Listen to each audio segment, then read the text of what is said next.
विधायक ने बाढ़ पीड़ितों के लिए शासन प्रशासन द्वारा की जा रही व्यवस्थाओं पर उठाया सवाल। आजमगढ़ जनपद के सगड़ी तहसील क्षेत्र के उत्तरी छोर पर बहने वाली घाघरा नदी के बाढ़ की कहर से लगभग सैकड़ों गांव चपेट में आ गए हैं, जिससे देवारा वासियों की समस्याएं काफी बढ़ गई हैं। तो वहीं शासन प्रशासन बाढ़ पीड़ितों की बेहतर मदद करने का लगातार दावा कर रहा है। उसी कड़ी में विधायक एचएन पटेल ने बाढ़ प्रभावित क्षेत्रों का दौरा किया और बाढ़ पीड़ितों से मिलकर उनकी समस्याओं से रूबरू हुए तथा यथासंभव मदद का आश्वासन भी दिया। उन्होंने मीडिया से बातचीत के दौरान शासन प्रशासन द्वारा बाढ़ पीड़ितों की जा रही मदद पर सवाल उठाया। विधायक एचएन पटेल ने कहा कि शासन प्रशासन जो भी व्यवस्थाएं कर रहा है वह केवल कागजों तक ही सीमित है। उनको बेहतर मदद मिलनी चाहिए, लेकिन वह मदद नहीं मिल पा रही है। आप भी सुनिए क्या कहते हैं डॉक्टर एचएन पटेल।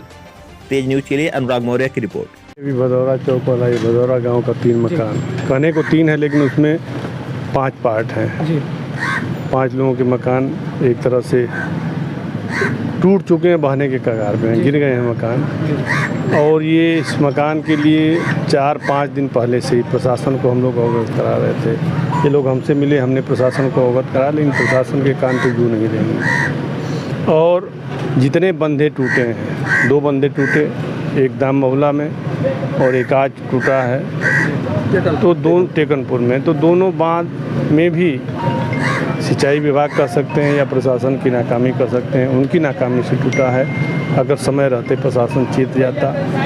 बाढ़ खंड के अधिकारी प्रशासन के द्वारा लगातार बड़े बड़े दावे किए जा रहे हैं, ये व्यवस्था की गई होगा, आपको क्या लग रहा है? अब ऑफ द रिकॉर्ड, अगर ऑन द रिकॉर्ड देखा जाए तो पेपर पे सारी चीज़ें हो चुकी हैं, और वास्तविकता यानी धरातल पर देखा जाए तो धरातल पे आप भी देख रहे हैं, मैं भी देख रहा हूँ कि धरातल पे कुछ भी नहीं।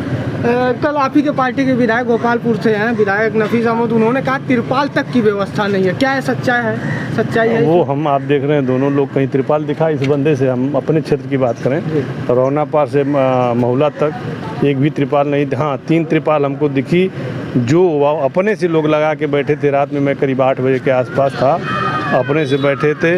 उनको हमने कुछ राहत सामग्री भी वितरित करी। उनसे पूछा कि त्रिपाल कौन दिया, शासन दिया, तो उन्होंने कहा नहीं साहब, हम अपने से खरीद के लगा। खाने पीने की व्यवस्थाएं कुछ नज़र आई हैं? बिल्कुल नहीं, बिल्कुल नहीं, बिल्कुल भी नहीं। शासन की तरफ से खाने की कोई व्यवस्था नहीं है।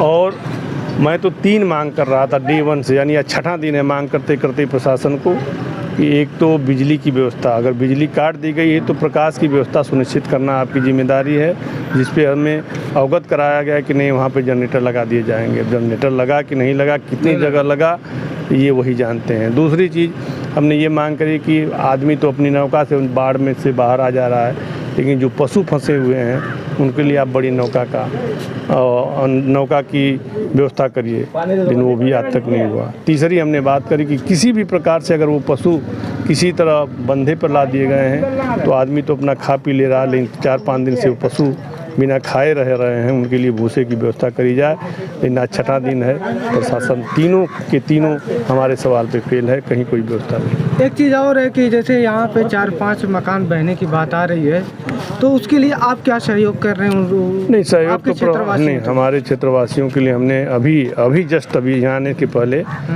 माननीय मंत्री जी आए थे कि शर्मा, उनके सामने हमने मुद्दा को उठाया और वहाँ SDM सगड़ी थे, उन्होंने कहा कि नहीं 5 मकानों का मुआवजा सरकार देगी।